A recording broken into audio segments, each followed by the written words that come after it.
মেঘ মেঘ করছে তাই মনে হচ্ছে, কিন্তু মেঘ মেঘ করছে না। এখানে একটু একটু সকালবেলার দিকে মানে কুয়াশা কুয়াশা পড়ে সকালবেলার দিকে।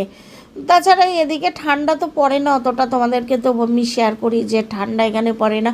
আমরা ফার্স্ট পাংখা চালিয়ে শুয়ে থাকি আর কম্বলটা নিই, মানে ওতেই তো মজা আর কি।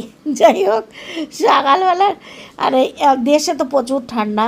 তো যাই হোক, তারপরেই আমি মাগিয়ে নিয়েছিলাম, মেয়েকে ছেড়ে আসলাম, ছেড়ে এসেই আমি মাগিয়েছিলাম তোমার কোরিয়ান নুডলস আর দই, এগুলো মাগিয়েছিলাম। দেখাচ্ছি আমি তোমাদেরকে যে দিতে এসেছে, এরা তুরন্ত সার্ভিস এদের, জানো তো বললেই তো। কোরিয়ান নুডলস, দই আর শিয়াশিট আর ক্রিম, কালকে ওই যে ভুলে গেছিলাম না শিয়াশিটটা, তাই জন্য তো এই মাঙানো হয়েছে 4টে জিনিসই, তো এই দিয়ে গেল এখনই।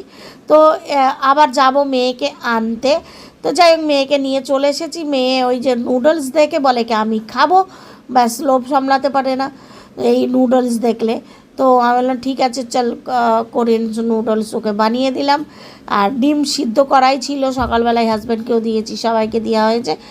আমার আর মেয়েরটা বাকি ছিল, আমি খাইনি। আমি এখনও কিন্তু চাটা কিছুই খাইনি, কারণ গরম জল হলুদ এসব খেয়েছি, তাই জন্য।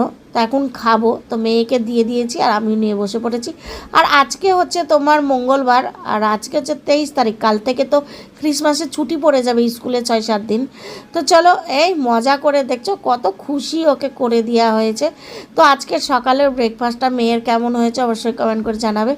আর ভিডিওটা ভালো লাগলে অবশ্যই একটা লাইক কমেন্ট করে দিও। সবাইকে, সবাই ভালো থেকো, সুস্থ থেকো।